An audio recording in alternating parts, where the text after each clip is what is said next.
We're inside the source code. What is the source code? It's a computer program, Captain. Source code enables you to cross over into another man's identity in the last 8 minutes of his life. Jake Gyllenhaal plays Captain Coulter Stevens, and Coulter is a helicopter pilot who finds himself waking up on a commuter train heading to Chicago. He's surrounded by people who seem to know who he is, but he's convinced he's someone else. Then the train blows up, and then things start to go really weird. Look, I don't know who Sean is, and I don't know who you are. It was fantastic to work with them, and I really think that it needed a cast like that, because there is so much going on. There's some quite heady ideas that are being thrown around, and I think you needed the skill and the gravitas of actors like that to actually make it work and make it believable.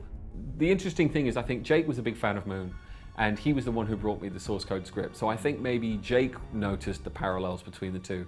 When I read the script, I became very excited about what I saw as the differences between the two projects.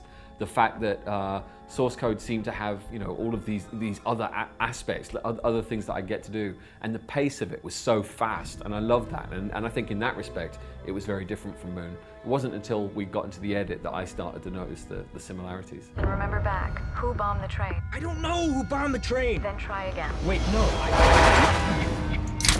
So, what do you think? It's the same train, but it's different. I see my job as really being one to where I can create an environment where actors can do what they're good at. You know, why hire good actors if you're going to just sit there and tell them what to do? So, you know, I try and steer them, and I give them suggestions when they're stuck or when something's not quite working. And sometimes I throw a little sort of an unusual idea at them and see if there's a way they can incorporate that. But really, it's about finding great actors and letting them do their job. I want to go back in. I'm going to save her. You can't. It doesn't work that way. Christina is dead. She doesn't have to be.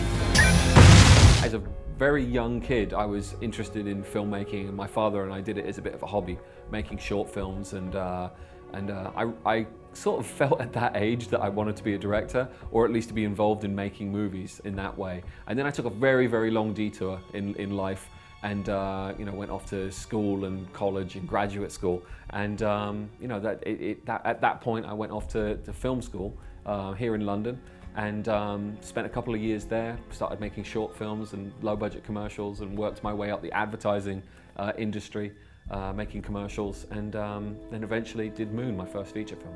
I was a big science fiction fan, and Blade Runner had a huge impact on me. I loved that film. It creates such a vivid and believable world beyond the story of the film that it almost feels like if the camera were to pan off the actors, you could follow any of those people walking along the street and probably have an interesting story to tell. I think the piece of advice I would give to anyone interested, not just in directing but in making movies, is get a group of like-minded people around you. You know, if you think that you're a director, or if you think you're a writer, you know, find people who complement your skills and your interests. You know, find people who want to be cinematographers, people who want to write music for film, people who want to act. Because once you've got a sort of a group together, I think the momentum is much more powerful than trying to do something on your own. What's going on? He's in trouble. Tell me everything's going to be okay. Everything's gonna be okay.